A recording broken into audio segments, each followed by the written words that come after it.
Hello, and welcome to the podcast on Wellness Matters for Direct Support. This is a podcast developed by the University of Minnesota's Institute on Community Integration.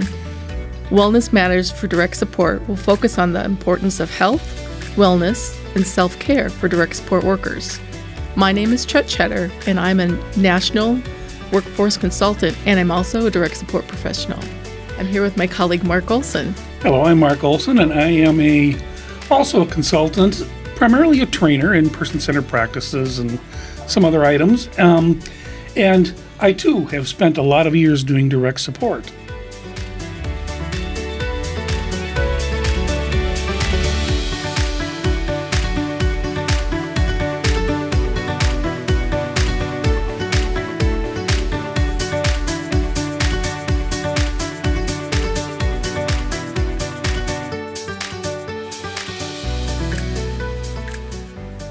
Today we have a guest who is a friend of mine who I met actually doing theater. And, theater is one of those things where you meet a lot of really cool people and you run into people who you share work lives with, because oftentimes when you do theater, you got to have a different job to make ends meet. And so let me introduce Sam Hedden, and I will have her introduce herself a little bit more and why she's interested in the topics that we're talking about with wellness. Sounds great. Sam? Thank you, Mark. Thanks for having me. Thank you, Chet. My background, I have a master's in education. It focuses on curriculum writing. I also have a license to teach science. Like Mark said, I've got a varied background. It includes science, music, theater, public speaking, all across the board, which is great. It makes you for a well-rounded person. The reason I got into looking at resilience and mental health was because I had to deal with my own mental health, but I was also a para for students for years, and I worked with a lot of kids and a lot of educators who were also dealing with some mental health concerns or issues, and I realized, well, I can take my master's degree. And this was before the pandemic, and I was like, somebody should research this, because there's a lot of educators struggling, and educators can be anything from daycare teachers to primary, secondary teachers, paras. There was a lack of support and understanding that these folks were in a very high-stress situation, and that's what I wrote my thesis on.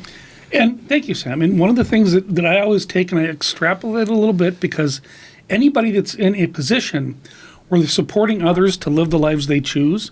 So you spoke of the education realm. Many of our listeners work with adults with disabilities. Some of them work with students. Some of them work, across the whole age range. Yet the resilience pieces that you've studied are things that apply to everyone that's doing one of those roles, and it applies to everyone who they support.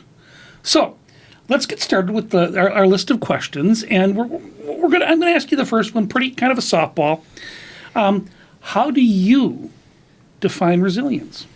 Resilience is a skill that helps somebody adapt or be able to be flexible or have the ability to deal with trauma or difficult situations. And resilience is not always an innate skill. Oftentimes it's something you have to build up, and it's something you always have to work on, because it's like any other tool that you'll lose it if you don't practice it. And it's something that I realized doing research, it's a skill set that is more prominent in certain places than others, but it should be something that we're learning constantly all of the time, just for our own mental health and well-being. It's a lot of practice, a lot of awareness, acceptance, and a lot of change in perspective. Sam, you mentioned that you need to learn different skills, and you need to kind of keep sharpening them, utilizing them so that you've got them when you need them. You studied resilience in your master's program. Can you talk more about what you learned? So not just from what I researched, because that was big, because that was applicable like in the real world, but also I had to take a few rounds of DBT therapy. If any of the listeners have ever taken DBT or know someone that's taken DBT, I'm sure they hear about these skills often. Can you define what DBT therapy is, please? Oh boy. You know. I will try to say this. Dialectical behavioral therapy. You learn to sit with your emotions, how you can manage your emotions, be able to radically accept things the way that they are, and then you can work on your behavior. Some of the steps to do that is accepting what is real, knowing real versus imaginary, which for some people they make up stories in their head all the time. I know it fuels like anxiety, which is frustrating, and making up stories is difficult.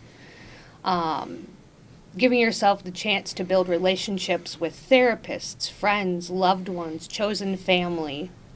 Self-care, the whole idea of put your oxygen mask on before you help someone else with theirs. And having an opportunity to change your perspective and take that step back. Okay, so this is what's happening. How can I change this in my head and change the outcome by changing my behavior? So with that DBT, one of the things that I'm hearing then is that there is a certain interpersonal concept that's involved. And you spoke of family, chosen family, all these different people that are a part of someone's lives. Share with me a little bit of a story about, because I know you're a storyteller, just like I've known you long enough to know that. Share a story about how you've seen some of that interpersonal effectiveness really impact something. The biggest thing that comes to mind for that's boundaries. So a lot of times having good interpersonal skills is being able to have healthy boundaries for yourself. So back in the day, because I'm, obviously not turning 34 tomorrow, I was at an inpatient treatment center for an eating disorder and mental health for myself. And one of the things that we worked on was, what are your boundaries? And if someone crosses them, what do you do?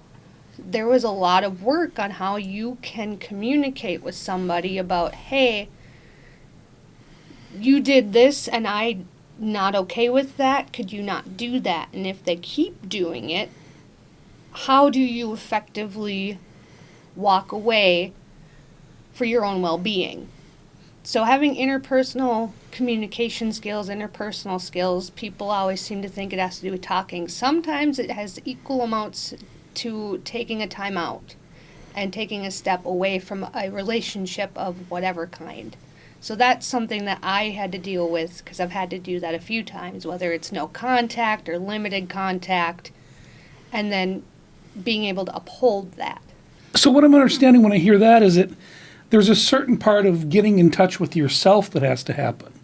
That critical awareness piece, yes. And you need to be able to take care of your own emotions so that you can interact in that with that interpersonal effectiveness. Exactly. You have to be aware. And fun fact, because I know this is coming, there's a book that I had talked about, and one of those things is be impeccable with your word, and that has a lot to do with looking at that introspective type work, looking at yourself, and then sticking with what is true to yourself. So knowing yourself is the first step, and having that awareness of who you are. That's a lot of work. And the name of that book again is? The 4 Agreements.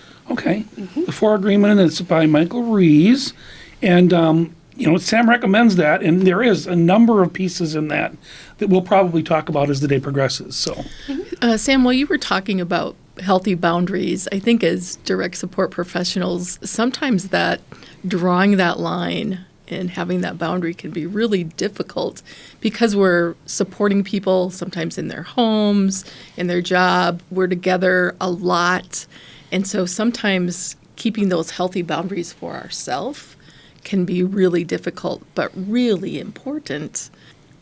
Would you have any suggestions if a DSP feels like they're getting too involved and they're not really listening to those inner messages that are saying, this doesn't feel quite right. I need to make sure that I protect me and that sort of thing? Well, I think it's one of those things where seeing a therapist is always good practice. Even if you see one once a month, twice a month, they're always great. They can help listen and guide somebody.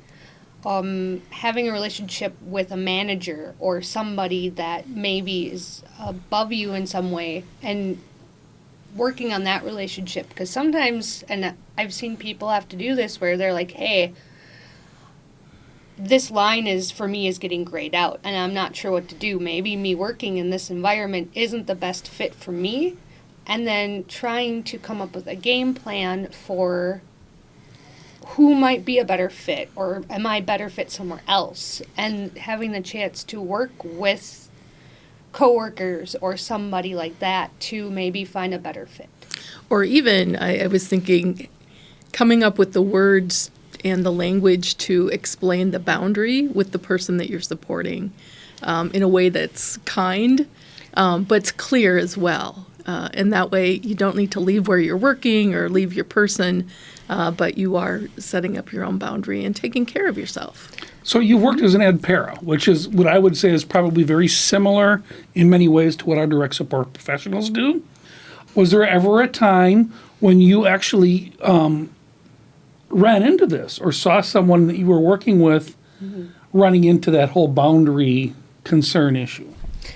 I worked with a kiddo who was placed in a room that they very obviously shouldn't have been placed there. They needed a much higher care facility than where they were at. And they placed me with them for a temporary assignment, which was fine. Like, I'd worked with other children in various degrees of mental health abilities.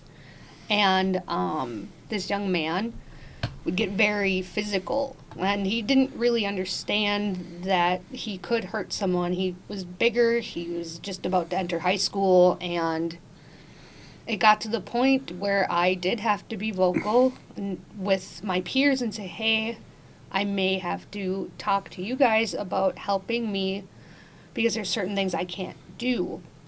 And that was kind of back to that awareness. I was like, I can help so much. And then I'm like, I can't help past here because it makes me uncomfortable. And so we had come up with a plan to take care of the kiddo and help them out during the school day and still get their needs met, but also making sure we were in a mentally and emotionally safe place as well. So activating the supports you have around you and the importance of that became a key piece of that, is what I'm hearing. So, Yeah, I just love that communication piece of asking for help from those around you, or from a therapist. It just, so you're not there by yourself, and there are others around who will help. Which asking for help can be really difficult because who knew that pride gets in the way? Sometimes asking for help is the best thing that you can do for yourself. Even if it's like the last thing you don't want to do it, or you don't want to feel like a failure. Thing is that you're failing people if you're not 100% the best version of yourself. And sometimes that requires a little assistance. And humans were designed to be social creatures. We were designed to help support each other. And realizing that, you're like, hey, okay, so it's a village, not just me.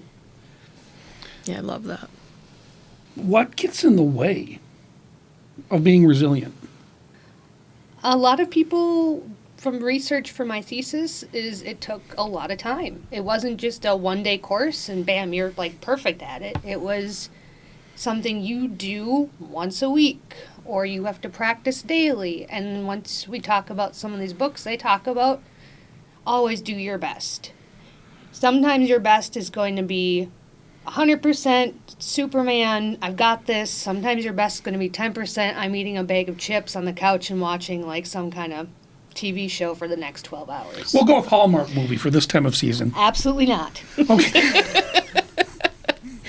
But it's one of those things where things that get in the way is time, energy, money sometimes also can be a big deal. Even like your own mental mindset. Sometimes your mindset is a big block to how you could move forward with that. And you talked about us being a social creature, which is very spot on. In my experience in life, that's truly the case. Even though I tend to be an introvert, there are times when I just have to be social. So it's one of those things. But are there people, I mean, you mentioned therapists, you mentioned colleagues. Are there other people in folks' lives that might be a really good ear for them? That chosen family I talked about, you and I met doing theater. Yes. That's kind of part of our chosen family, and we also do improv. That's another version. Finding those connections with friends or with coworkers or with family, maybe even your boss, which maybe they're your coworker directly, maybe they're, just someone that you work with occasionally. Sometimes just going to a coffee shop and starting up a conversation with a stranger, you'll never know where it ends up going. Well, and sometimes, tell me if I'm wrong here, but I know that until my sister passed, she was one of my biggest ears when I had something that I needed to really get off my chest. Even since she's passed, there are times when my mindset goes to what would she do? Mm-hmm. What would she do in this situation? And so even though she's passed, she's still a part of my circle. And, I think that probably speaks to one of the things in the Brene Brown book about faith and in some of those pieces, and that, we all find those different walks for that. So a lot of times I end up journaling when I was going through DBT courses for myself and going through therapy now.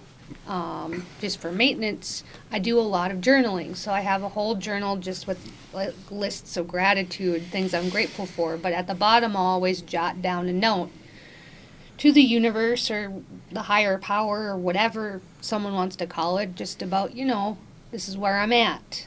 This is where I'd like to go. Like, I would really appreciate any type of, any type of vibe that I can get that might, lead me in whatever direction I'm supposed to go. So far, it's been working. So, hey, there's got to be something to that, right? Right. Absolutely. Absolutely.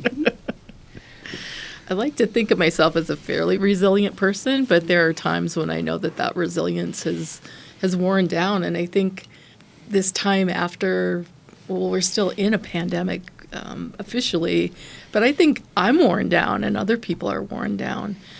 How can we learn to be more resilient, and what are some of those skills, Sam?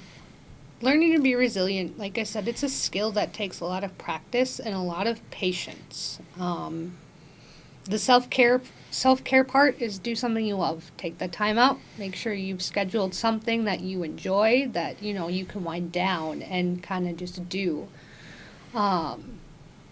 Taking the chance to take a class, learn something new. Sometimes that can make a big difference. For people like me, where I'm always looking to learn something or research something, that's my kind of thing. Opportunities for growth. Sometimes for other folks, taking the opportunity to go help others is more of their refresher. It's a lot about, it's like when you buy those, what were they called, Cutco knives, and you have to sharpen them after so long. It's kind of like resharpening that blade over and over again. It seems monotonous. Sometimes you don't want to do it, and you're going to roll your eyes every time you feel like you have to, but you're going to get a much better outcome if you keep with it consistently. Well, and one of the things that brings to my mind is rituals. Mm-hmm. And how rituals can be a part of grounding us, too. Routines are important. I would like to say that I'm more of a free-for-all, but even I have my own routine. I get up every day, I go to kickboxing, I make a cup of coffee, and I built myself a routine that I was comfortable with.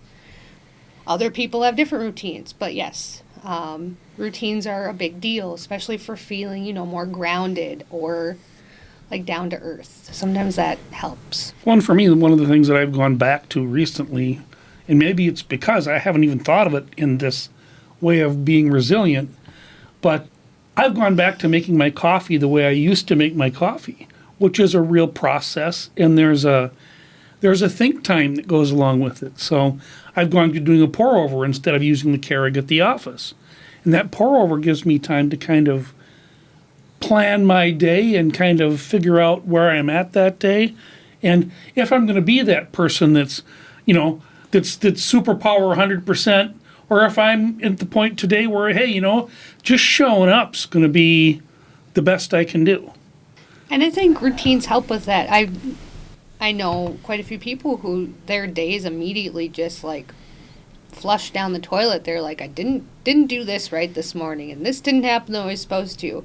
Which brings me to the next thing is, how do you change your perspective? That's a skill that you really do need to have to build that resilience. Because sometimes things are not going to work out the way you want, and you'll have like the worst luck ever, and you're going to like walk under every ladder and have every black cat, although they're adorable, like cross your path. And I gotta tell you, you really have to be able to take that step back and be like, whoa, I need a timeout. That's what I call it at home. I'm like, if I'm having one of those days, I'm like, I need a mommy timeout. I love you, because I have a 7-year-old and an 11-year-old. And I'm like, but I need a break. Like, mommy needs to go sit down and maybe cry. Fun fact, crying is really good for you. People should do it more often.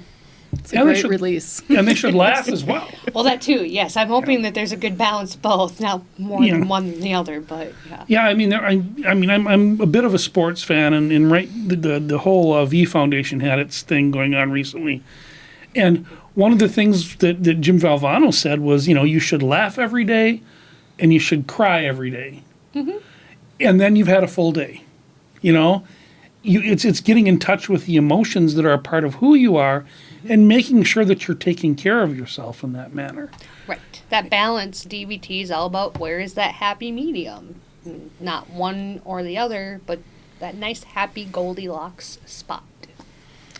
Yeah. And as far as the black cat goes, if a black cat crosses my path, I pet it. I know, right? Really. See, changing perspective. That's right. You change that perspective immediately. I got to pet the cat. It's like, ooh, it's fluffy. I want it. Is her tag. But it's funny how all these things are connected, because DBT is distress tolerance, interpersonal, and emotional regulation. So look at that. It's all a part of it. It's all a part of being human. Oh, don't remind me. All right, so let's see. Where were we here?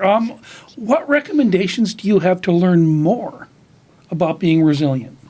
The internet's a really good tool. Let me rephrase that. The internet can be a really good tool. Turns out, as much as I don't like TikTok, sometimes there are pretty decent videos and people teach these little mini skill sets. Sometimes, if you know how and what to look for and you go to reputable sources, there's a lot of like advocacy places that will have done some kind of talk or education, and a lot of times they'll post them for free on their websites, and they'll be like, hey, we just did this talk, check this out, and they have a lot of really good information and resources, and a lot of times that's a really good way to learn more and find more ways to help yourself out. Well, one of the things that I always think about there is that there are great pop culture resources out there, and I think that, many of us glom on to Brene Brown because there's a lot of really good information there. And my vision of her is that she's done some of the research. Now, as far as some of the other research goes, did you ever use Google Scholar as one of your places where you would... Google Scholar was my best friend. Regular Google would have got me in so much trouble. Right. But yes, Google Scholar is great. And then it's nice having the chance, and I wish that they would have like a general community course in this on how to search for specific things using like Google Scholar, or there's more reputable sources, because most people are like, I went on Google, and I'm like, no, go to Google Scholar. Well, in Google Scholar, for those that don't know, really just Google Scholar, and it will take you to the that sounds weird, but Google Scholar, and you'll actually get to the Google Scholar page, where then it does take you to things that have had some sort of peer review. It takes you to some other things that maybe haven't had a peer review, but are best practice types of things that may be out there. And you can run into things like this. Like, there's so much out there to do now. Knowing with direct support professionals, much like anybody that's doing a human services related thing, time is of the essence. So some of the pop culture things, if you take them with a grain of salt, and say, you know what, that helps me to get through my day. It may not be the end-all, be-all scholarly-wise, but it helps me if I think that way. There's nothing wrong with that either. Right. But if you really want to research it, going to places where you'll get the peer-reviewed pieces are important. I've learned podcasts as well nowadays are a really good tool. I mean, not that that's because we're doing one, because, that's pretty cool.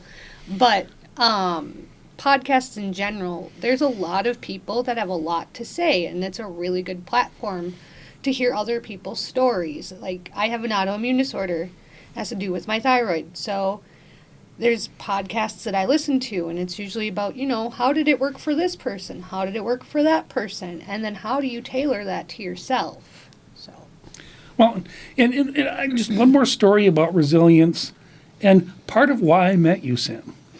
uh-oh. Part of why I gained resilience and because of a health issue I had, in part because I started how am I going to deal with stress? Mm-hmm. Stress was my biggest thing. And that was when I connected with theater and now improv and in the things that we do outside of the work environment that you and I as friends are enjoying together in that chosen family sort of way are the types of things that you can do. Now, a direct support professional, find something that distresses you. Mm-hmm. When I was doing direct support regularly, one of the things that I did, because I also started off as a musician, would take my guitar with me to work. And there were times when I could step away and play, but oftentimes my playing helped others be more resilient as well. If I was playing and singing a song, people come and sing along. I even got to use it with folks I was supporting because, of course, my boss heard that and well, let's do some music to support them. Folks were supporting as well. So it ended up being a win-win. I was using one of my talents and skills both to heal myself, but then it also became a healing piece for others. So do you have anything else that you would like to share with us about some of the research pieces that you ran into? I know we've talked a little bit about Brene Brown. Mm-hmm. We've talked a little bit about Michael Ruiz's book. What other things did you run into that were really probably good resource type ideas? I think for anybody working with anybody, I think it's really helpful to give yourself that quiet time. We live in a culture nowadays where everything's always busy now. Everything's always go, go, go. So even if you can take 5 minutes to just step back and practice that mindfulness and have a check-in with who you are will make a huge difference. Because sometimes you go so fast that you're kind of numb to the things around you. And I think people forget that a simple walk in the sunlight, a simple moment of just quiet, well, within reason, there's a lot of hums and noises around, it can do a really big difference to your mood, your energy, and it can help you take that time to just be like, okay, here's where I'm at. I'm doing okay. So that 1 5-minute break of just quiet is nice. Well, there can be little things that you can do within your day that can help build you up. Yep. Absolutely. Well, in another one of our podcasts, Linda Anderson spoke of some of those types of things. And some of them is just some mindful breathing. It's amazing how we don't breathe properly often. And when we don't breathe properly, we don't feed our brain the oxygen it needs, and we don't feed our heart the oxygen that it needs. And it ends up being really kind of hard on us health-wise. Well, that simple breathing, we learned that a lot in DBT. It slows your heart rate down, and then it helps lower your stress. So if you can lower your heart rate, you can lower your stress, and if you can lower your stress, then you think more clearly. So, right, it's all connected. It is. Should we all just breathe in deeply now? No, I'm not actually. It just was too easy. Yeah, you know what? Jeez. Just because the door's open doesn't mean you walk through it, Mark. I do a little more often than I probably should, but that's fair. just the humor. Chet, did you have anything else that you would like to ask Sam or would like to I add? would just like to thank you for being here with us today. I've learned a lot. Well, thank you for having me, and I love doing this kind of stuff, and maybe one day I'll go back to public speaking, and that would be amazing. Yeah, I cannot wait to see you doing the, what is it, those videos? Oh, goodness. Why am I zoning on what they're called? That's so scary, but keep going. You know, well, the fancy ones that, like everybody does where it's, they're just them and the microphone and they're just talking to a TED huge room of- Talks. TED Talk, thank you. Yes, I would love to do a See? TED Talk one day. That'd be so cool. I'm not a young man anymore. It was in there, just in the very back of the file drawer. A TED Kinda Talk is on my bucket list. I would like to do one day. Then you will. You will, right. On that note, thank you again, Sam, for being with us and in sharing your expertise and your research and just sharing humanness, because that's what we all are. That's who we support. That's who direct support professionals need to realize that they are too. You're not the superhero. Be the direct support professional, but be human first. And really share with each other and support each other to live the life that you want to choose as well. Not just supporting folks that we support to live their lives. So, on that note, tune in for future episodes about taking care of our physical and mental health. Episodes are available on one of your favorite podcasting streaming services. This podcast is produced by the University of Minnesota's Institute on Community Integration, and it's by and for DSP.